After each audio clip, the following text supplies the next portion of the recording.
இன்றைய முதல் வாசகம் சாமுவேல் 2ஆம் நூலிலிருந்து வாசகம். அதிகாரம் 15 வசனம் 13 முதல் 14 முடிய, மீண்டும் 30ஆம் வசனம், மீண்டும் அதிகாரம் 16 வசனம் 5 முதல் 13 முடிய. அந்நாட்களில் தூதன் ஒருவன் தாவீதிடம் வந்து, அப்சலோம் இஸ்ரவேலின் உள்ளங்களை கவர்ந்து கொண்டார் என்று கூறினான்.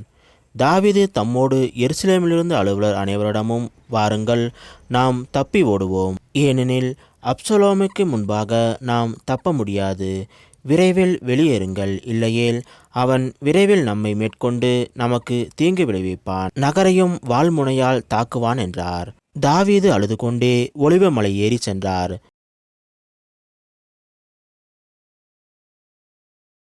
அனைவரும் தம் தலையை மூடிக்கொண்டு அழுது கொண்டே ஏறி சென்றனர். தாவீது பகூரிம் வந்தபோது சவுலின் குடும்பத்தையும் வீட்டையும் சார்ந்த ஒருவன் அவரை எதிர்கொண்டான். அவன் கேராவின் மகனான சிமாயி. அவன் பழித்துக்கொண்டே எதிரே வந்தான். அவன் தாவீது மீதும் தாவீது அரசரின் எல்லா பணியாளர் மீதும் எல்லா மக்கள் மீதும் அவர் தம் வளமும் இடமும் இருந்த வீரர்கள் மீதும் கல்லெறிந்தான். சீமாயி பழித்து கூறியது, இரத்த வெறியனே, பரத்தை மகனே, போ போ, நீ சிந்திய சவுல் வீட்டாரின் இரத்த பலி அனைத்தையும் ஆண்டவர் உன்மீது வர செய்துள்ளார். சவுலுக்கு பதிலாக நீ ஆட்சி செய்தாய் அன்றோ? ஆண்டவர் உன் மகன் அப்சலோமின் கையில் அரசை தருவார். இரத்த வெறியனான நீ உன் தீமையிலே அழிவாய். அப்போது செருயாவின் மகன் அபிசாய் அரசரிடம் வந்து, இச்செத்தனாய் என் தலைவராம் அரசரை பழிப்பதா? இதோ நான் சென்று அவனது தலையை கொய்து எரிய எனக்கு அனுமதித்தாரும் என்றான். அதற்கு அரசர், செருயாவின் மக்களே, இதை பற்றி நீங்கள் கவலை கொள்ள வேண்டாம், அவன் பழிக்கட்டும்.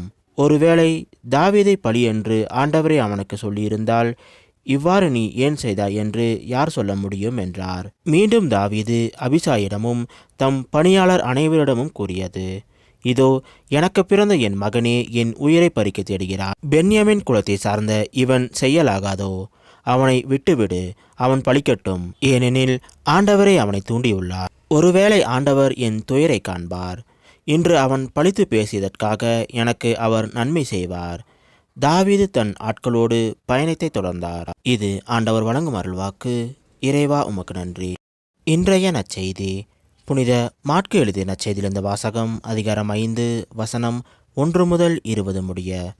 அக்காலத்தில் இயேசுவும் அவர் சீடரும் கடலுக்கு அக்கறையில் இருந்த கெரசனார் பகுதிக்கு வந்தார்கள். இயேசு படகை விட்டு இறங்கியவுடனே தீய ஆவி பிடித்த ஒருவர் கல்லறைகளிலிருந்து அவருக்கு எதிரே வந்தார். கல்லறைகளே அம்மனிதரின் உறைவிடம். அவரை எவராலும் ஒருபோதும் சங்கிலியால் கூட கட்டி வைக்க முடியவில்லை, ஏனெனில் அவரை பலமுறை விலங்குகளாலும் சங்கிலிகளாலும் கட்டியிருந்தும் அவர் சங்கிலிகளை உடைத்து விலங்குகளை தகர்த்து எறிந்தார். எவராலும் அவரை அடக்க இயலவில்லை. அவர் இரவு பகலாய் எந்நேரமும் கல்லறைகளிலும் மலைகளிலும் கூச்சலிட்டு கொண்டிருந்தார். தம்மையே கற்களால் காயப்படுத்தி வந்தார். அவர் தொலைவில் இருந்த இயேசுவை கண்டு ஓடி வந்து அவரை பணிந்து, இயேசுவே, உன்னத கடவுளின் மகனே, உமக்கு இங்கு என்ன வேலை? கடவுள் மேல் ஆணை, என்னை வதைக்க வேண்டாம் என்று உரத்த குரலில் கத்தினார். ஏனெனில் இயேசு அவரிடம், தீய ஆவியே, இந்த மனிதரை விட்டு போ என்று சொல்லியிருந்தார்.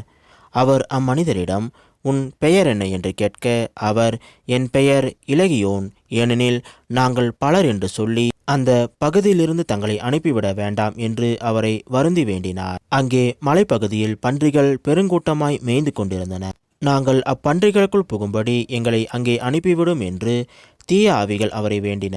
அவரும் அவற்றிற்கு அனுமதி கொடுத்தார். பின் தீய ஆவிகள் வெளியேறி பன்றிகளுக்குள் புகுந்தன.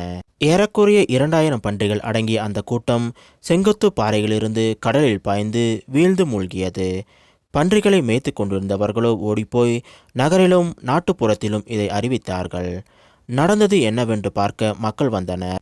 அவர்கள் இயேசுவிடம் வந்தபோது பேய் பிடித்திருந்தவர், அதாவது இலகியோன் பிடித்திருந்த அவர் ஆடை அணிந்து அறிவு தெளிவுடன் அமர்ந்திருப்பதை கண்டு அச்சமுற்றார்கள்.